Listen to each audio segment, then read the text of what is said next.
बिस्मिल्लाहिर्रहमानिर्रहीम। स्टूडेंट्स, आज second theorem के साथ मैं मौजूद हूँ। असजद हुसैन, आपका maths teacher, the educator Sikargarh campus से। हमारा सेकंड थ्योरम है जो फर्स्ट थ्योरम का कन्वर्स है। इसकी स्टेटमेंट आपके सामने मैंने लिखी है। Any point equidistant from the end points of a line segment, यानी कि कोई एक ऐसा पॉइंट है P जो कि अपने एंड पॉइंट, जो कि किसी लाइन सेगमेंट के एंड पॉइंट से इक्विडिस्टेंट है, यानी कि P पॉइंट A और B से इक्विडिस्टेंट है। ये आपको गिवन है। Is on the right bisector of it, मतलब कि जो पॉइंट P है, it is on the right bisector of AB। Means कि point P lies on the right bisector of AB, means कि PC is the right bisector. You have to prove that PC passes through the midpoint and makes an angle of 90 degree at point C. Now, सबसे पहले मैंने आपसे कहा था पिछले lecture में भी कि सबसे पहले डायग्राम बनाना ज़रूरी है या फिगर बनाना ज़रूरी है। वो फिगर आपने ज्योमेट्री से बनाने, ज्योमेट्रिकल जो इंस्ट्रूमेंट्स आपके सामने होते हैं, आपके पास होते हैं, उन्हीं की मदद से बनानी है। डायग्राम बहुत क्लियर हो, डायग्राम की बेस पे जो है वो थ्योरम चेक किया जाता है। सबसे पहले गिवन लिखते हैं। जिस तरह हेडिंग्स मैंने दी हुई हैं, इसी तरह हेडिंग्स आप जो है वो लिखेंगे। मतलब कि जब भी आपसे लिखवाया जाए तब आपने इसी तरह ही लिखना है, चाहे बोर्ड में हो चाहे किसी भी इंटरनल एग्जाम में हो, इसी तरह लिखना है। Statement, figure, given, to proof, construction, proof, यही हेडिंग्स आएंगे जी। सबसे पहले गिवन देखें। AB is a line segment. Point P is such that PA is congruent to PB. ये आपको गिवन है कि any point equidistant from the end points of line segment, ये गिवन था। इट मीन्स कि वो इक्विडिस्टेंट है। PA इज इक्वल टू या PA is congruent to PB, यानी कि P से A तक और P से B तक ये जो दोनों डिस्टेंसेस हैं वो दोनों सेम है। PA PB दोनों डिस्टेंसेस सेम हैं। It is given. To prove the point P is on the bisector of AB, right bisector of AB, you have to prove that P point is on the right bisector of AB, means के PC is perpendicular to AB and C is the midpoint. Now construction, join P to C, P को C से join कर दे। C point हमारे पास नहीं था, हमने उसका मिड पॉइंट पहले से, मिड पॉइंट इसका खुद से बना के उस C मिड पॉइंट को P से ज्वाइन कर दिया। ये हमारी कंस्ट्रक्शन आ गई। Join P to C, midpoint of AB line segment, यानी कि C पॉइंट उसका मिड पॉइंट है। अब इसका प्रूफ देखते हैं। प्रूफ में जिस तरह पिछली बार बताया था आपको कि स्टेटमेंट्स और रीजंस लिखते हैं। एक साइड पर हम स्टेटमेंट्स लिखते जाएंगे, दूसरी साइड पर रीजंस लिखेंगे। डायग्राम देखिए तो इसमें हमारे पास टू ट्रायंगल्स बन रही हैं। कौन कौन से ट्रायंगल्स हैं? Triangle ACP and triangle BCP। इन दोनों ट्रायंगल्स को कंपेयर किया। ये जो ट्रायंगल्स हैं ACP एंड BCP, दोनों ट्रायंगल्स को कंपेयर करते हैं, इनकी करस्पॉन्डेंस देखते हैं। तो ये लिखा हुआ है, in correspondence of triangle ACP with triangle BCP। सबसे पहली जो चीज़ हमें नज़र आती है, जो गिवन में थी कि PA is congruent to PB, हमने वो लिख दिया कि PA is congruent to PB। ये इसकी रीज़न लिखी, it is given. Now second reason लिखेंगे, क्योंकि हम इनको कंपेयर कर रहे हैं दोनों ट्रायंगल्स को पिछले थ्योरम की तरह ही। तो इसमें देखें कि PA तो बता दिया PB के कॉन्ग्रुएंट है। तो अब दूसरी साइड जो है PC देखें, it is also congruent to PC because it is the common side. दोनों ट्रायंगल्स में PC कॉमन है, सो हम लिखेंगे PC is congruent to PC because it is the common side. इसकी रीजन है कॉमन। नाउ हमने जो है ना कंस्ट्रक्शन में कहा C is the midpoint. जब C उसका मिड पॉइंट है, सो AB के टू इक्वल पार्ट्स बन गए। राइट बाइसेक्टर का मतलब होता है जो मिड पॉइंट में से पास करे और 90 का एंगल बनाए। ये AC जो हमने पॉइंट C सपोज किया था point, it is the mid point, so AC is congruent to BC, it is construction. ये हमारी कंस्ट्रक्शन थी। A से C तक और B से C तक ये दोनों डिस्टेंसेस इक्वल हमने बना दिए, वो लिख दिए। अब इन दोनों ट्राइंगल्स के देखें जरा, हमने तीन तीन कंपोनेंट्स देख लिए, PA PB के कॉन्ग्रुएंट, PC PC के कॉन्ग्रुएंट, AC BC के कॉन्ग्रुएंट।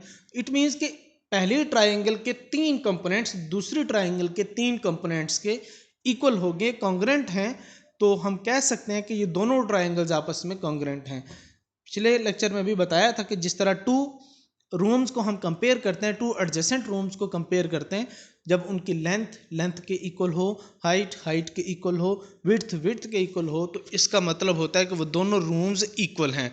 इसी तरह यहाँ पर ये दोनों ट्राइंगल्स जो हैं वो दोनों कॉन्ग्रुएंट हैं। यानी कि जब ये दोनों ट्राइंगल्स कॉन्ग्रुएंट हैं तो इनमें कह सकते हैं कि इनके जो बाकी एंगल्स हैं या जो बाकी साइड्स रह जाती हैं, अगर है कोई और साइड रह गई है तो वो दोनों आपस में कॉन्ग्रुएंट होंगी। तो इसके करस्पॉन्डिंग एंगल्स जो बनते हैं C पॉइंट पर, ACP and the angle BCP।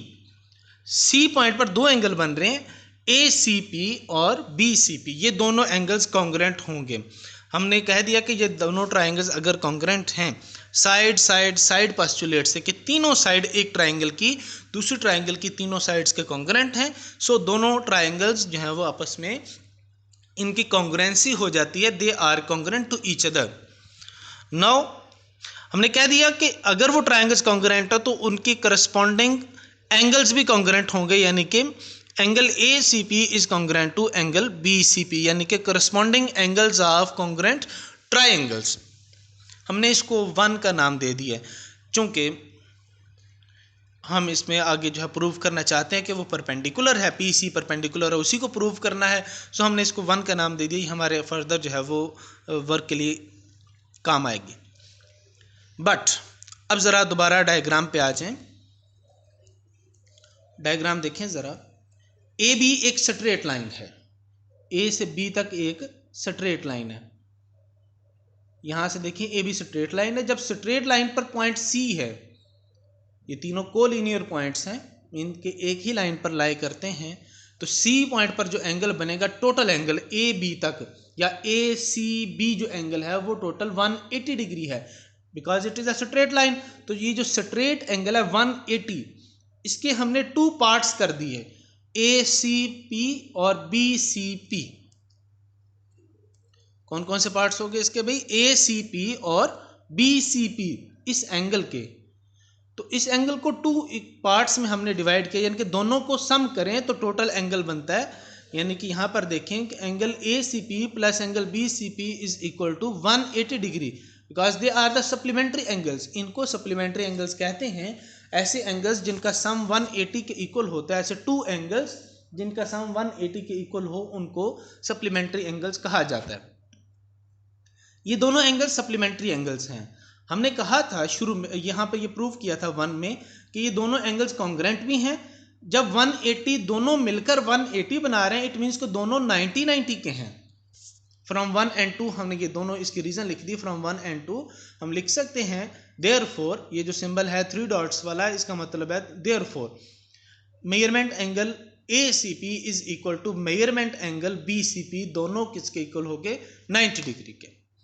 No, ये बात तो साबित हो गई कि ये एंगल 90 का है, एंगल ACP 90 का है, एंगल BCP भी 90 का है। तो जो लाइन 90 का एंगल बनाती है वो परपेंडिकुलर बनती है, यानी कि PC is perpendicular to AB। PC is perpendicular to AB। It means कि हम लिख सकते हैं यहाँ पर कि PC is perpendicular to AB। हमने इसको 3rd का नाम दे दिया। इसकी रीज़न ये है कि मेजरमेंट एंगल ACP जो है वो 90 डिग्री का है, वो हम ऑलरेडी प्रूव कर चुके हैं यहाँ पर।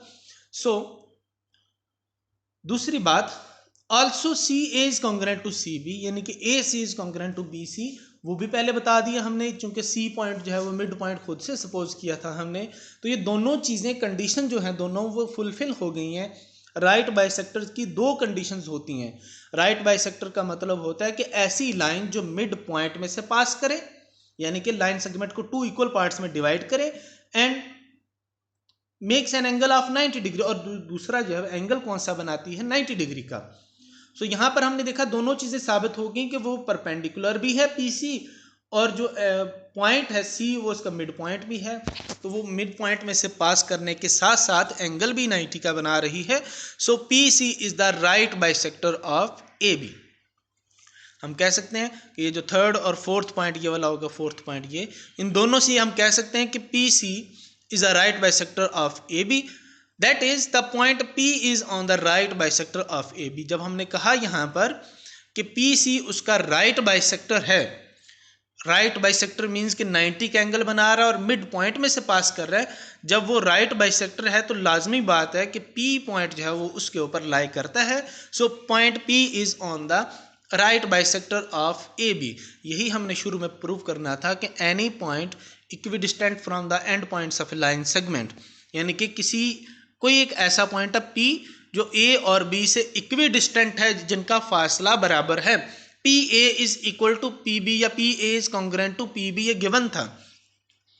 हमने प्रूव ये करना था is on the right bisector of it. इसका कलर मैंने डिफरेंट किया है इसीलिए ताकि पता चले कि ये टू प्रूफ में लिखना है is on the right bisector of it, यानी कि हमने प्रूव करना था कि point P is on the right bisector of A B, यानी कि पी सी, दूसरे लफ्जों में ये प्रूव करना था P C is the right bisector of A B. यही आपका थ्योरम है, इसको बेटा डिटेल से पढ़ लें, और दोनों जो थ्योरम्स हैं वो हम पढ़ चुके हैं, इनको अच्छी तरह तैयार करें। दोनों थ्योरम्स कोशिश करें बार बार लिखें, इनकी प्रैक्टिस करें। जब तक आप प्रैक्टिस नहीं करेंगे ये जो है ना थ्योरम्स आपको तैयार नहीं होंगे। शुक्रिया, अल्लाह हाफ़िज़।